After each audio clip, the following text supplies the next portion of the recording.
alamin natin ang totoong kwento sa kaguluhan. Abangan nyo, i-upload ko yung buong video na yan ha, ng bangayan ni Spokes at saka ni Chipmunk ha. Si Chipmunk napahiya, supalpal, pati yung babaeng kumampi sa kanya, na parang pula yung buhok or something. Upload ko yan buo, abangan nyo na lang.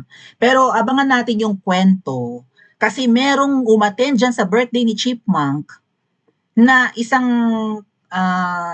kababayan natin na kaibigan ni Attorney Nick Nangit. At kinukuyog si Attorney Nick Nangit ngayon ng malignong kaibigan ni Libang. Shout out maligno!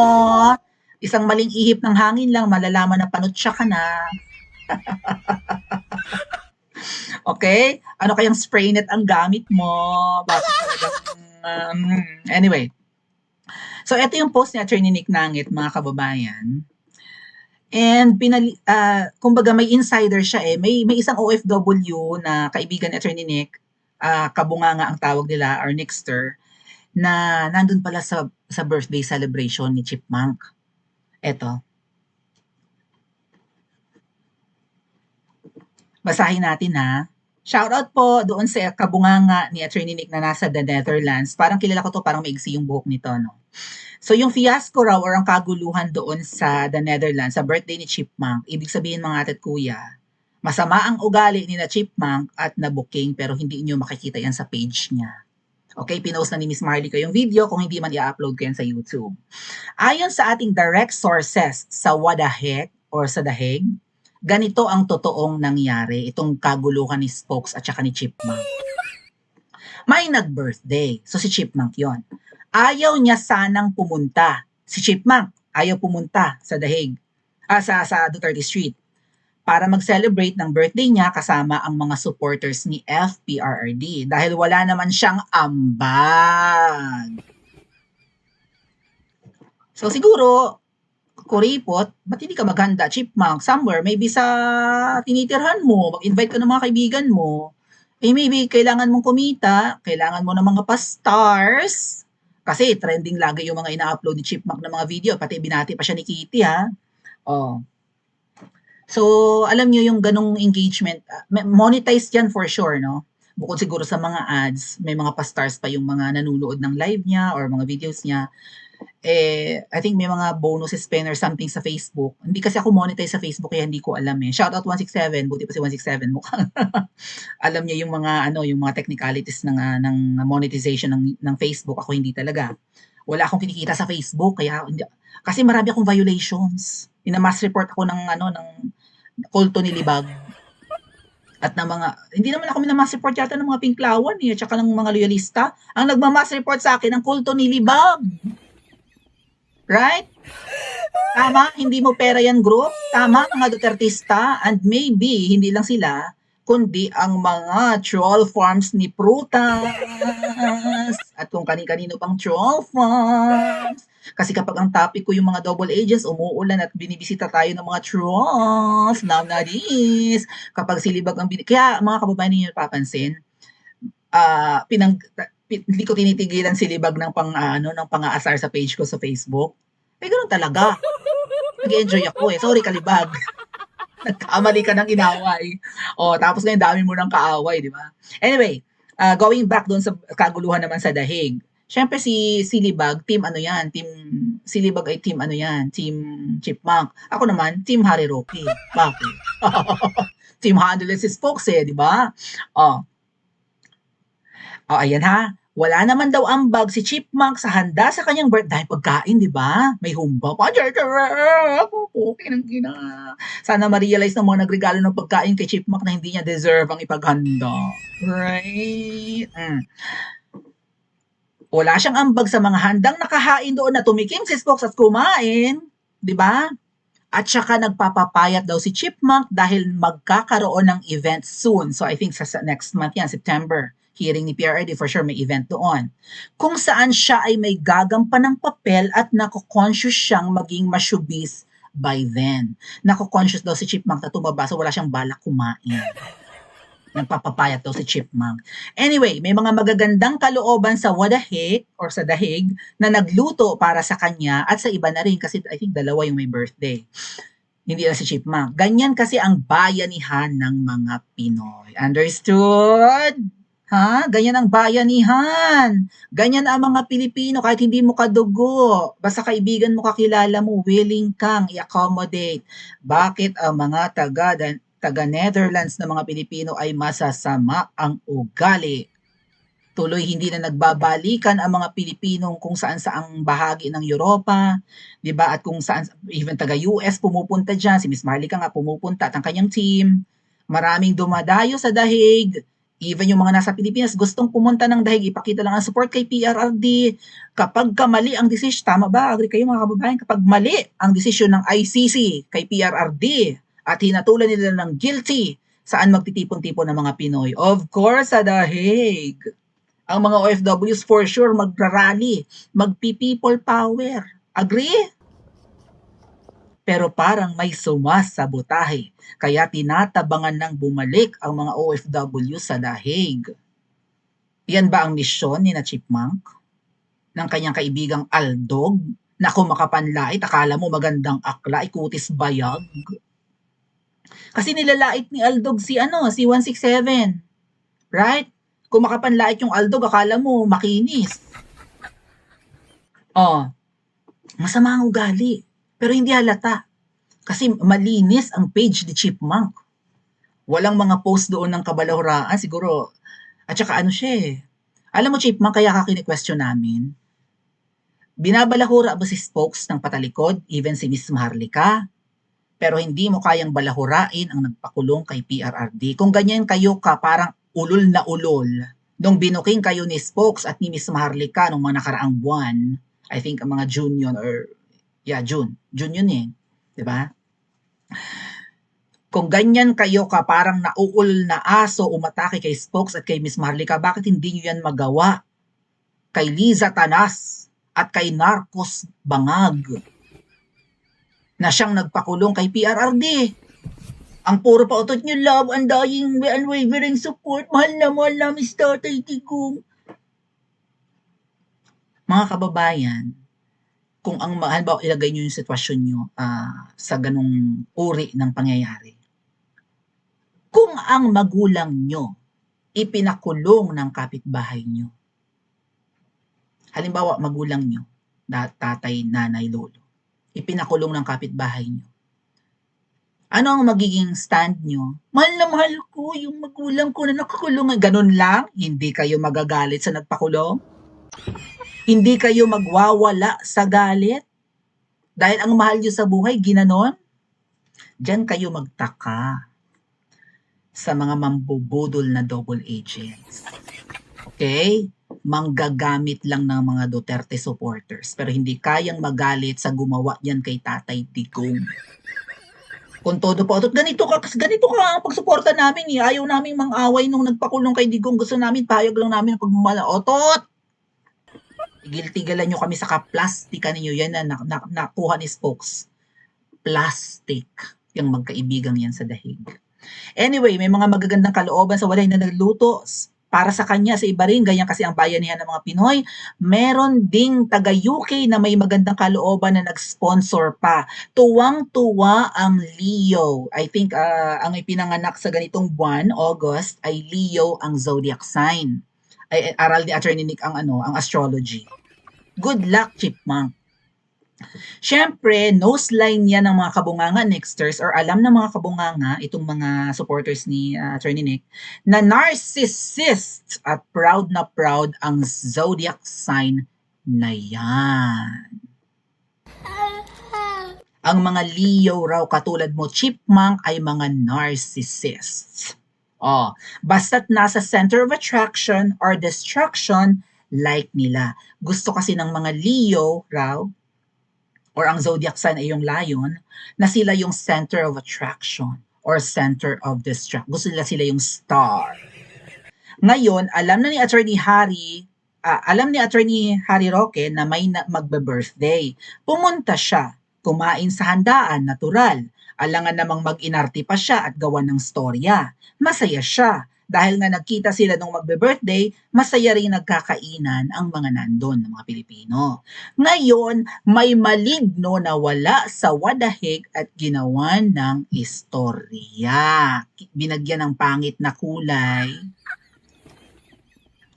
ang well, itong Maligno, ito yung kaibigan ni Libag na Tarsier. Yung Okoy, sabi nung matandang babaeng nakapula kanina. Yung Kolokoy na guilty sa kasong alarms and scandal. Sa madaling sabi, kriminal. Yung kaibigan ni Libag na Tarsier, malaki ang mata, best friend niya yun eh. Yung Kolokoy, mukhang Team Alputera na rin yun, ano? Mukhang double agent. Basta maugali nun eh. Cloud chaser. Oh, ang tawag ni Attorney Nick doon sa Tarsier na best friend ni Libag, lalaki ito ha, na nurse daw to sa Dubai, pero natanggalan yata ng license to work. If not license, na-kick out sa Middle East.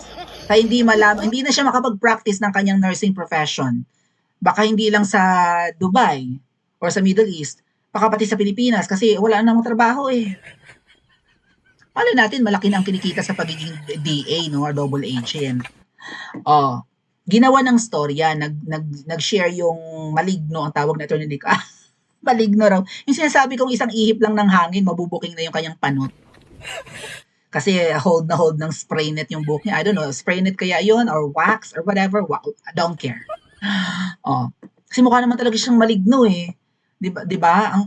Ang mata niya parang luluwa na parang Tarsier. Hindi kaya kamag-anak siya ni Liza Tanas. Okay. Ang sabi, yung Maligno na wala naman sa dahig ay ginawa ng storya, nag-post ng sarili niyang version. Kesyo nilulunok daw ni Attorney Harry ang fried chicken niya at nakikikain lang sa handa nung nagbe-birthday. Pero hindi binanggit na wala naman palang ambag ang mismong wala ka daw ambag, chipmunk.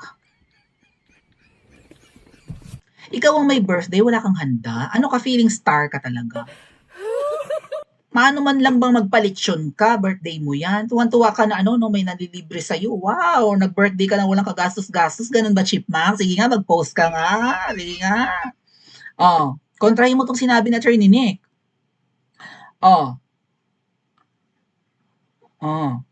Pinapalitaw kasi nung Maligno na kaibigan ni Libag na nakikikain lang si Attorney Harry at minamaliit ito. Malisyosa ang fotang Maligno, Jibang, sabi,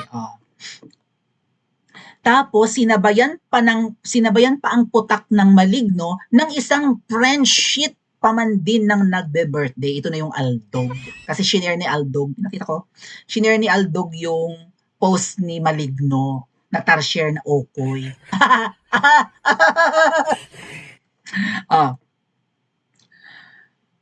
In other words, ginatungan nito ang anggulo na iniimbento lang ng Maligno. Aroy, ang sakit tawaging Maligno. Tarsier, Maligno ka raw. Manood ka nga ng live ko. Kukuyugin na naman ako nun. Ayun, nagkagulo tuloy sa handaan. May nagtatanggol, may nang-aaway. Talagang ang gusto ng Maligno, mag-away-away sila. Oo, ano yan? Tawag doon? Achievement. Trophy ni Okoy na Maligno kapag nagkagulo-gulo ang mga nasa dahig or maybe mga DDS. Kawawa naman yung nag-birthday kasi siya yung naipit, yung si Chipmunk daw kawawa, at least naawa si Attorney Nick. Hindi nga niya alam ang pinaggagawa ng friendship niya, yung Aldog. At harapang sinabi ni Attorney Harry sa kanya to make a stand. Ang kaibigan mo, kinausap ni Spokes, di ba? Ang kaibigan mo, Chipmunk, ito ang pinagagawa, iniintriga ang birthday mo. Sawayin mo to. Mali ang ginagawa. So, naipit si Chipmunk. Pero tinaasan ng boses si Chipmunk, ang pinalalabas si Chipmunk ay sinisindak siya ni Attorney Harry Roque. You cannot just intimidate me, ganun si Chipmunk doon sa video upload ko mamaya.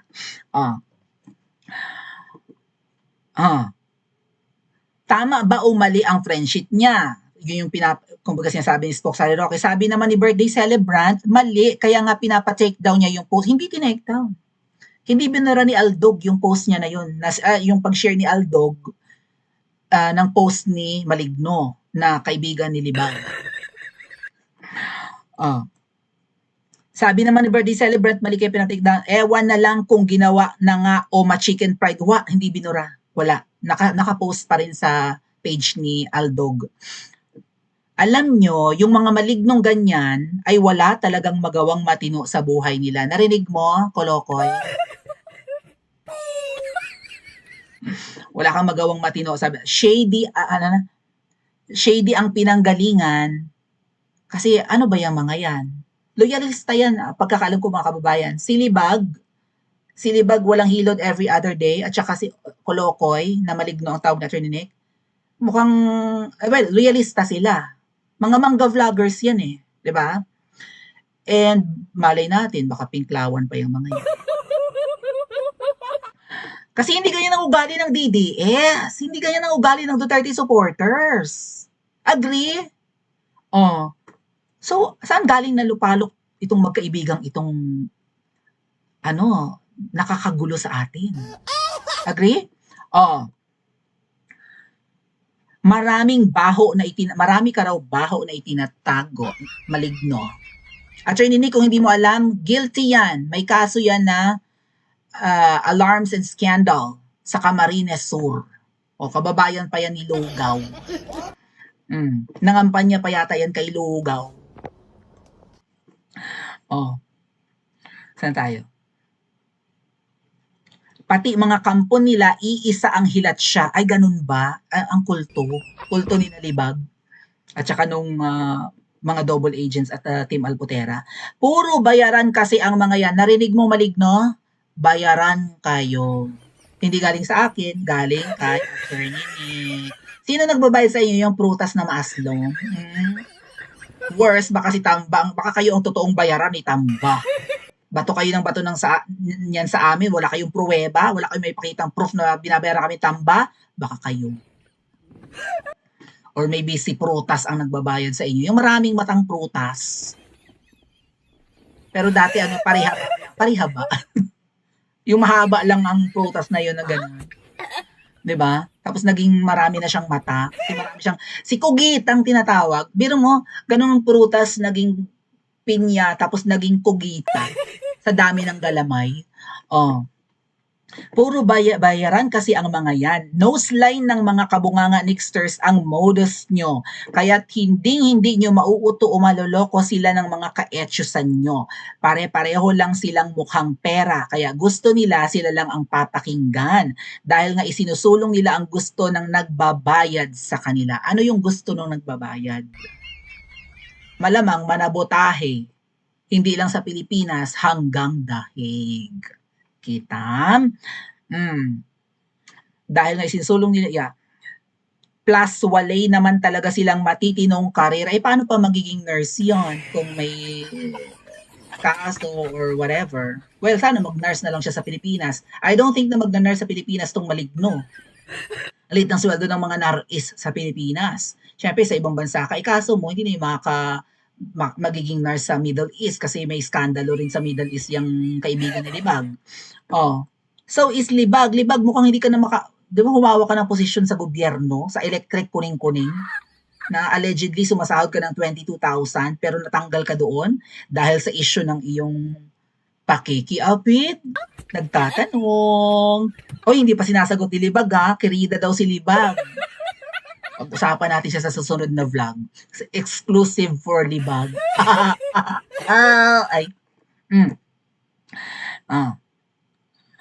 Sa SOCMED, umaasa ng lalamunin plus sa solicitation, plus sa benta-benta ng merch, plus sa pakimkim ng kugita. Kaya yung kugita, kilala niyo yung kugita? Paki-comment sa comment section. Marami siyang galamay.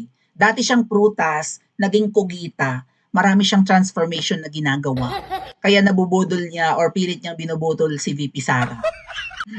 Ang papangit! At anong tataba na nga nila? Pati ugali nila sumasabay pa, hindi ganyan ang DDS.